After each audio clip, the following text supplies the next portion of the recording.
Hi friends, എല്ലാവർക്കും total solutions ഇൻഫോടെക്കിൻ്റെ പുതിയൊരു വീഡിയോയിലേക്ക് സ്വാഗതം. കമ്പ്യൂട്ടർ പഠിക്കണമെന്ന് ആഗ്രഹിക്കുന്ന സുഹൃത്തുക്കൾക്ക് വേണ്ടിയുള്ള ഇൻഫോർമേറ്റീവ് വീഡിയോകളാണ് നമ്മുടെ ചാനലിൽ ഉള്ളത്.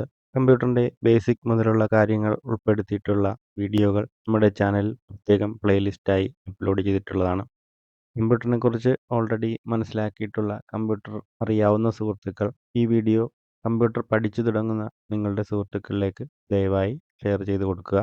ഇന്നത്തെ വീഡിയോയിൽ നമ്മൾ വിൻഡോസ് ഓപ്പറേറ്റിംഗ് സിസ്റ്റം എങ്ങനെ ഉപയോഗിക്കാം എന്നുള്ളതാണ് മനസ്സിലാക്കുന്നത്. വിൻഡോസ് ഓപ്പറേറ്റിംഗ് സിസ്റ്റത്തെക്കുറിച്ചുള്ള വീഡിയോ നമ്മുടെ ചാനലിൽ പ്രത്യേകം പ്ലേലിസ്റ്റായി അപ്ലോഡ് ചെയ്തിട്ടുണ്ട്. അതിൽ ബേസിക് ആയിട്ടുള്ള കാര്യങ്ങളാണ് നമ്മൾ പറഞ്ഞു പോയിട്ടുള്ളത്. ഇന്നത്തെ വീഡിയോയിൽ പ്രാക്ടിക്കലായിട്ട് വിൻഡോസ് എങ്ങനെ ഉപയോഗിക്കാം എന്നുള്ളതാണ് നമ്മൾ മനസ്സിലാക്കുന്നത്. വിൻഡോസിൻ്റെ ഏറ്റവും ലേറ്റസ്റ്റ് ഓപ്പറേറ്റിംഗ് സിസ്റ്റമായ വിൻഡോസ് 11 ഓപ്പറേറ്റിംഗ് സിസ്റ്റത്തെ അടിസ്ഥാനമാക്കിയാണ് നമ്മൾ ഇന്നത്തെ വീഡിയോ അവതരിപ്പിക്കുന്നത്. എല്ലാ സുഹൃത്തുക്കളും ഈ വീഡിയോ പൂർണ്ണമായും സ്കിപ്പ് ചെയ്യാതെ കാണുക. നമുക്ക് നേരെ വീഡിയോയിലോട്ട് പോകാം.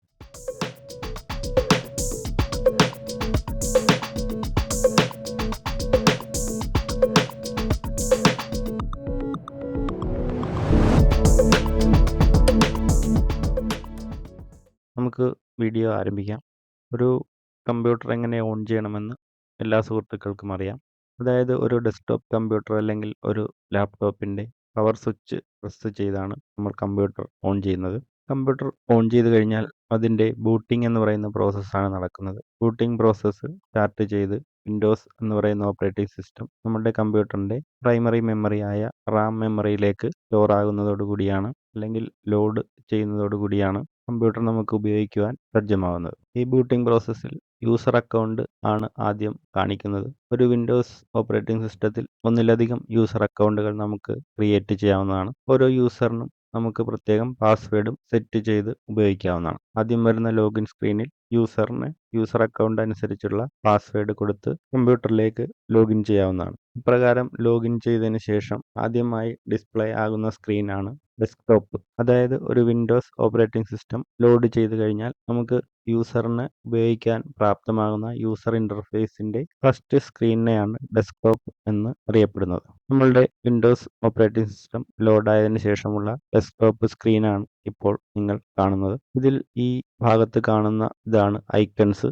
ഐക്കണുകളെക്കുറിച്ചും ഫയലിനെക്കുറിച്ചുമൊക്കെയുള്ള വീഡിയോ നമ്മൾ ഇതിനു മുന്നേ ചാനൽ ചെയ്തിട്ടുണ്ട്. വിൻഡോസിൻ്റെ ഡെസ്ക്ടോപ്പിലെ ഏറ്റവും താഴെ കാണുന്ന ഈ ഭാഗമാണ് ടാസ്ക് ബാർ എന്ന് അറിയപ്പെടുന്നത്. അതായത് നമ്മൾ റൺ ചെയ്യുന്ന പ്രോഗ്രാമുകൾ അവിടെയാണ് ഇൻഡിക്കേറ്റ് ചെയ്ത് കാണിക്കുന്നത്. ടാസ്ക് ബാറിൽ കാണുന്ന ഈ വിൻഡോസ് ഐക്കണെയാണ് സ്റ്റാർട്ട് ബട്ടൺ എന്ന് പറയുന്നത്. ഈ സ്റ്റാർട്ട് ബട്ടൺ ക്ലിക്ക് ചെയ്താൽ ഡിസ്പ്ലേ ആകുന്ന മെനുവാണ് സ്റ്റാർട്ട് മെനു. ഇത് ഒരു ഗ്രിഡ് വ്യൂവിലാണ് കാണിച്ചിരിക്കുന്നത്. ഇവിടെ ഈ ഓൾ എന്നുള്ളത് സെലക്ട് ചെയ്ത് കഴിഞ്ഞാൽ അതൊരു ലിസ്റ്റായിട്ട് നമുക്ക് കാണാൻ സാധിക്കുന്നതാണ്. ഇതിൽ കാണുന്ന ഓരോ പ്രോഗ്രാമുകളും നമ്മൾ ഇൻസ്റ്റാൾ ചെയ്തിട്ടുള്ള പ്രോഗ്രാമുകളുടെ ഐക്കണുകളാണ്. ഇവിടെ നിന്ന് നമുക്ക് ഇഷ്ടമുള്ള ആപ്ലിക്കേഷൻ പ്രോഗ്രാമുകൾ നമുക്ക് ഓപ്പൺ ചെയ്യാവുന്നതാണ്. ഉദാഹരണമായി മൈക്രോസോഫ്റ്റ് പെയിന്റ് എന്നുള്ള ഏറ്റവും ബേസിക് ആയിട്ടുള്ള ഒരു ആപ്ലിക്കേഷനാണ്. ഇത് നമുക്ക് ഓപ്പൺ ചെയ്യണമെങ്കിൽ ഈ ഐക്കണിൽ ഒന്ന് ക്ലിക്ക് ചെയ്താൽ മതി. ഇപ്പോൾ ഓപ്പൺ ആയിരിക്കുന്നതാണ് മൈക്രോസോഫ്റ്റ് പെയിന്റ് എന്നുള്ള ഒരു ആപ്ലിക്കേഷൻ. അതായത് വിൻഡോസ് ഓപ്പറേറ്റിംഗ് സിസ്റ്റത്തിൽ നമ്മൾ ഇൻസ്റ്റാൾ ചെയ്തിട്ടുള്ള എല്ലാ പ്രോഗ്രാമുകളും നമുക്ക് ഇവിടെ നിന്ന്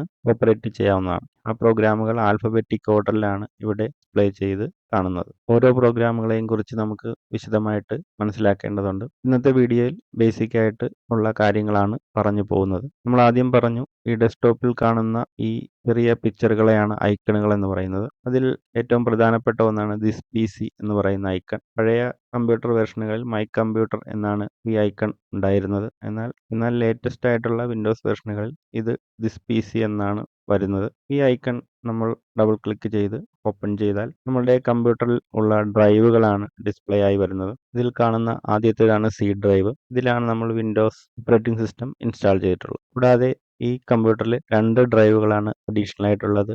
D, E എന്നിവയാണത്. ഡ്രൈവുകളെക്കുറിച്ചും ഡ്രൈവുകൾ എങ്ങനെ പാർട്ടീഷൻ ചെയ്യാമെന്നുള്ള വീഡിയോ നമ്മൾ ഇതിനു മുന്നേ ചാനൽ ചെയ്തിട്ടുണ്ട്. ഈ C ഡ്രൈവ് നമുക്കൊന്ന് ഓപ്പൺ ചെയ്ത് നോക്കാം. ഈ C ഡ്രൈവിൽ വിൻഡോസ് എന്ന് പറയുന്ന ഒരു ഫോൾഡർ ഉണ്ട്. ഇത് നമുക്ക് വിൻഡോസ് ഓപ്പറേറ്റിംഗ് സിസ്റ്റത്തിന്റെ പ്രോഗ്രാം ഫയലുകളാണ് ഇതിനകത്ത് വരുന്നത്. മറ്റ് ആപ്ലിക്കേഷൻ പ്രോഗ്രാമുകൾ ഇൻസ്റ്റാൾ ചെയ്യുന്ന അതിൻ്റെ ഫയലുകൾ ഈ പ്രോഗ്രാം ഫയൽസ് എന്നുള്ള ഫോൾഡറുകളിലാണ് വരുന്നത്. വിവിധ ഫോൾഡറുകളെ കുറിച്ചുള്ള വീഡിയോയും നമ്മൾ ഇതിനു മുന്നേ ചാനൽ ചെയ്തിട്ടുള്ളതാണ്. നമ്മൾ സാധാരണയായി മറ്റ് ഡ്രൈവുകളിലാണ് നമ്മളുടെ യൂസർ ഡാറ്റകൾ ഡാറ്റകൾ സേവ് ചെയ്ത് വെക്കുന്നത്. കാരണം വിൻഡോസ് എങ്ങാനും ക്രാഷ് ആയാൽ അല്ലെങ്കിൽ ഓപ്പറേറ്റിംഗ് സിസ്റ്റം റീഇൻസ്റ്റാൾ ചെയ്യേണ്ടി വരുമ്പോൾ ഈ സി ഡ്രൈവ് ആണ് നമ്മൾ വീണ്ടും ഫോർമാറ്റ് ചെയ്ത് റീഇൻസ്റ്റാൾ ചെയ്യുന്നത്. അപ്പോൾ ആ ഡാറ്റ നഷ്ടപ്പെടാതിരിക്കാൻ വേണ്ടിയാണ് നമ്മൾ യൂസറിൻ്റെതായ ഡാറ്റകൾ മറ്റ് ഡ്രൈവുകളിലേക്ക് മാറ്റി സേവ് ചെയ്യുന്നത്. ഈ ഡി ഡ്രൈവ് ഒന്ന് ഓപ്പൺ ചെയ്ത് നോക്കാം. ഇതിൽ കുറച്ച് ഫോൾഡറുകൾ ഉണ്ട്. ഈ ഡ്രൈവ് ഒന്ന് ഓപ്പൺ ചെയ്ത് നോക്കാം. ഇത് MD ആണ്. ഇതിനകത്ത് നമ്മൾ ഇതുവരെ ഫയലുകളൊന്നും സേവ് ചെയ്തിട്ടില്ല. പ്രകാരം ഡ്രൈവുകളിലെ വിവിധ ഫോൾഡറുകളിലേക്ക് നമ്മൾ എത്തിച്ചേരുന്ന ആ പ്രോസസ്സിനെയാണ് നാവിഗേഷൻ എന്ന വാക്കുകൊണ്ട് സൂചിപ്പിക്കുന്നത്. ഡെസ്ക്ടോപ്പിൽ കാണുന്ന ഇതെല്ലാം ഓരോ പ്രോഗ്രാമുകളുടെ ഐക്കണുകളാണ്. ഇത് മൈക്രോസോഫ്റ്റ് വേഡ് എന്ന് പറയുന്ന ഒരു ആപ്ലിക്കേഷന്റെ ഐക്കണാണ്. ഈ ഐക്കൺ ഒന്ന് നമുക്ക് ഡബിൾ ക്ലിക്ക് ചെയ്യാം. അപ്പോൾ മൈക്രോസോഫ്റ്റ് വേഡ് എന്ന് പറയുന്ന ആപ്ലിക്കേഷൻ നമുക്ക് ഓപ്പൺ ആയി വന്നിട്ടുണ്ട്. പിന്നീട് ഈ കാണുന്നതാണ് റീസൈക്കിൾ ബിൻ. അതായത് നമ്മൾ കമ്പ്യൂട്ടറിൽ ഡിലീറ്റ് ചെയ്യുന്ന ഫോൾഡറുകളും ഫയലുകളും ഈ ബിന്നിലേക്കാണ് വരുന്നത്. ഡിലീറ്റ് ചെയ്ത ഫയൽ നമുക്ക് ആവശ്യമുണ്ടെങ്കിൽ ഇവിടെ നിന്ന് നമുക്ക് അത് വീണ്ടും റീസ്റ്റോർ ചെയ്തെടുക്കാവുന്നതാണ്. ഇതെങ്ങനെയാണെന്ന് നമുക്ക് നോക്കാം. ഇപ്പോൾ ഞാൻ ഈ ഡ്രൈവ് ഓപ്പൺ ചെയ്തു. അതിലൊരു ഫോൾഡർ ക്രിയേറ്റ് ചെയ്യുകയാണ്. ഈ ഫോൾഡർ ഞാൻ ഡിലീറ്റ് ചെയ്യുകയാണ്. നമ്മൾ ഡിലീറ്റ് ചെയ്ത ഫോൾഡർ റീസൈക്കിൾ ബിന്നിലേക്ക് എത്തിയിട്ടുണ്ട്. അതായത് നമ്മൾ കമ്പ്യൂട്ടറിനെ ഡിലീറ്റ് ചെയ്താലും അത് ടെമ്പററി ആയിട്ട് റീസൈക്കിൾ ബിൻ എന്ന് പറയുന്ന ഫോൾഡറിൽ വിൻഡോസ് സൂക്ഷിക്കും. നമുക്കത് ആവശ്യമുണ്ടെങ്കിൽ റീസൈക്കിൾ ബിൻ ഓപ്പൺ ചെയ്തതിന് ശേഷം ആ ഫോൾഡർ സെലക്ട് ചെയ്ത് റീസ്റ്റോർ കൊടുക്കുക. അപ്പോൾ ആ ഫയൽ വീണ്ടും അത് എവിടെ നിന്നാണോ നമ്മൾ ഡിലീറ്റ് ചെയ്തത് ആ ലൊക്കേഷനിലേക്ക് തന്നെ വീണ്ടും റീസ്റ്റോർ ആകുന്നതാണ്. ഇനി നമുക്ക് ഈ ടാസ്ക് ബാറിനെ കുറിച്ച് ഒന്ന് വിശദമായിട്ട് പരിചയപ്പെടാം. ടാസ്ക് ബാറിൽ ആദ്യം കാണുന്ന ഈ ഐക്കണാണ് സ്റ്റാർട്ട് മെനു. ഇതിൽ ക്ലിക്ക് ചെയ്ത് നമുക്ക് കമ്പ്യൂട്ടറിൽ ഇൻസ്റ്റാൾ ചെയ്തിട്ടുള്ള എല്ലാ പ്രോഗ്രാമുകളും ഓപ്പൺ ചെയ്യാനും അത് മാനേജ് ചെയ്യാനും ഒക്കെ സാധിക്കുന്നതാണ്.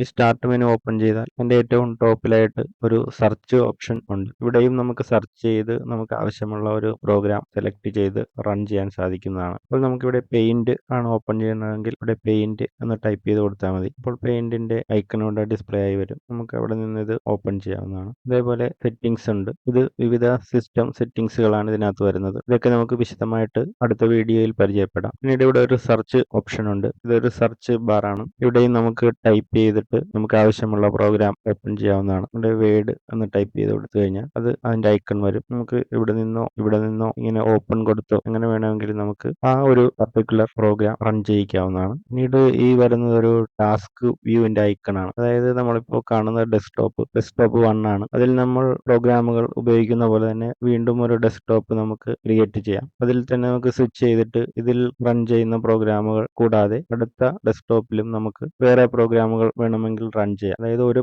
ഡെസ്ക്ടോപ്പിൽ തന്നെ ഒന്നിലധികം പ്രോഗ്രാമുകൾ ഓപ്പൺ ചെയ്ത് ഉപയോഗിക്കുന്നതിന് പകരമായിട്ട് നമുക്ക് ഈ ഡെസ്ക്ടോപ്പുകളിൽ സ്വിച്ച് ചെയ്ത് ഉപയോഗിക്കാൻ സാധിക്കും. അതിനാണ് ഈ ടാസ്ക് വ്യൂ ഐക്കൺ നമ്മൾ ഉപയോഗിക്കുന്നത്. അതായത് ഒരു ഡെസ്ക്ടോപ്പിൽ നമ്മൾ കൂടുതൽ പ്രോഗ്രാമുകൾ ഉപയോഗിക്കുമ്പോൾ അത് സ്പ്ലിറ്റ് ചെയ്ത് 2 ഡെസ്ക്ടോപ്പിലായിട്ട് നമുക്ക് ഉപയോഗിക്കാൻ സാധിക്കും. അതിന് വേണ്ടിയിട്ടാണ് ഈ ടാസ്ക് വ്യൂവിന്റെ ഐക്കൺ ഉപയോഗിക്കുന്നത്. പിന്നീട് വരുന്നതാണ് ഈ ഫയൽ എക്സ്പ്ലോറർ.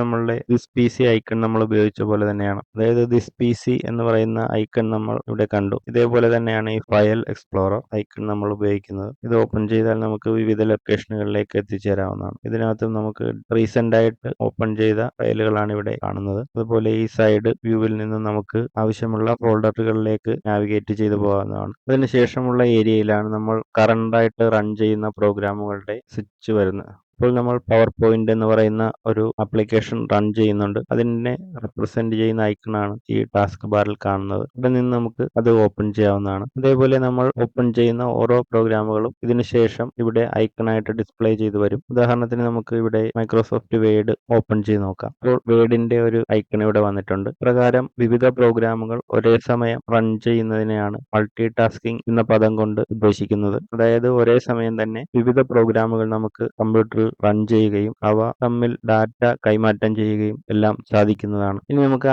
ആദ്യം പറഞ്ഞ ആ ഡെസ്ക്ടോപ്പ് വ്യൂവിന്റെ കാര്യം നോക്കാം. ഇപ്പോൾ നമ്മൾ ഡെസ്ക്ടോപ്പ് 1 ആണ് സെലക്ട് ചെയ്തിരിക്കുന്നത്. ഡെസ്ക്ടോപ്പ് 1ൽ പവർ പോയിന്റ് വേഡ് എന്നിങ്ങനെയുള്ള 2 ആപ്ലിക്കേഷനുകളാണ് ഇപ്പോൾ റൺ ചെയ്യുന്നത്. എന്നാൽ നമുക്ക് ഡെസ്ക്ടോപ്പ് 2 എന്ന് എടുത്ത് നോക്കാം. ഇവിടെ നോക്കിയാൽ അങ്ങനെ ഒരു ആപ്ലിക്കേഷനും ഇവിടെ റൺ ചെയ്യുന്നില്ല. ഇവിടെ നമുക്ക് ഇനി ഈ VLC മീഡിയ പ്ലെയർ ഒന്ന് ഓപ്പൺ ചെയ്യാം. അപ്പോൾ VLC മീഡിയ പ്ലെയറിന്റെ ഒരു ഐക്കൺ ഇവിടെ വന്നിട്ടുണ്ട്. ഇത് നമുക്ക് ഡെസ്ക്ടോപ്പ് 2ലാണ് കാണുന്നത്. എന്നാൽ ഡെസ്ക്ടോപ്പ് 1ലേക്ക് വരുമ്പോൾ അവിടെ റൺ ചെയ്യുന്ന പ്രോഗ്രാമുകൾ പവർ പോയിന്റും മൈക്രോസോഫ്റ്റ് വേഡുമാണ്. പിന്നീട് ഈ റൈറ്റ് ഏരിയയിൽ വരുന്നത് കുറച്ച് ക്വിക്ക് ആക്സസ് ടൂളുകളാണ്. അവയെക്കുറിച്ച് നമുക്ക് വിശദമായിട്ട് പിന്നീട് പരിചയപ്പെടാം. പിന്നീട് ഇവിടെ ഒരു മൈക്കിൻ്റെ ഐക്കൺ ഉണ്ട്. ഇത് നമ്മൾ കറണ്ടായിട്ട് ഉപയോഗിക്കുന്ന മൈക്കിനെ റെപ്രസെൻ്റ് ചെയ്യുന്നു. പിന്നെ ഇവിടെ വരുന്നത് ലാംഗ്വേജ് ആണ്. നമ്മൾ ഉപയോഗിക്കുന്ന ലാംഗ്വേജുകൾ ഇവിടെ ഡിസ്പ്ലേ ചെയ്ത് വരുന്നുണ്ട്. നമുക്ക് മലയാളത്തിലേക്ക് സ്വിച്ച് ചെയ്യണമെങ്കിൽ ഇവിടെ ലാംഗ്വേജ് ആഡ് ചെയ്യാവുന്നതാണ്. പിന്നീട് ഇൻ്റർനെറ്റിൻ്റെ ഐക്കണാണ്. പിന്നീട് സൗണ്ടിൻ്റെ ഒരു ഐക്കൺ ഇവിടെ കാണുന്നുണ്ട്. സിസ്റ്റത്തിൻ്റെ സൗണ്ട് കൂട്ടുകയും കുറയ്ക്കുകയും ഒക്കെ ചെയ്യുന്നത് ഈ ഐക്കണിലാണ്. പിന്നീട് ഇവിടെ വരുന്നത് സിസ്റ്റം ഡേറ്റ് ആൻഡ് ടൈം ആണ്. ഇതിപ്പോൾ നമ്മൾ ഓട്ടോമാറ്റിക് നെറ്റിൽ നിന്നും നമ്മുടെ ലൊക്കേഷൻ അനുസരിച്ചുള്ള ടൈമാണ് ഇവിടെ കാണുന്നത്. അതുകൂടാതെ നമുക്ക് മാനുവലി ഇവിടെ ടൈം സെറ്റ് ചെയ്യാം. അപ്പോൾ ഇത്രയുമാണ് ജനറലായിട്ട് നമ്മൾ ഇന്നത്തെ വീഡിയോയിൽ പറയുന്നത്. വിൻഡോസ് ഓപ്പറേറ്റിംഗ് സിസ്റ്റത്തിനെ കുറിച്ചുള്ള വിശദമായ കാര്യങ്ങൾ ഉൾപ്പെടുത്തിക്കൊണ്ടുള്ള വീഡിയോകൾ നമ്മൾ തുടർന്ന് ചെയ്യുന്നതാണ്. ഇന്നത്തെ വീഡിയോ നിങ്ങൾക്ക് ഇഷ്ടമായെങ്കിൽ ചാനൽ സബ്സ്ക്രൈബ് ചെയ്യുക. കൂടാതെ നിങ്ങളുടെ അഭിപ്രായങ്ങളും നിർദ്ദേശങ്ങളും കമന്റായി രേഖപ്പെടുത്തുക. നിങ്ങളുടെ സുഹൃത്തുക്കളിലേക്ക് ചാനൽ പരമാവധി ഷെയർ ചെയ്ത് കൊടുക്കുക. അടുത്ത വീഡിയോയിൽ കാണുന്നതുവരെ എല്ലാ സുഹൃത്തുക്കൾക്കും നമസ്കാരം.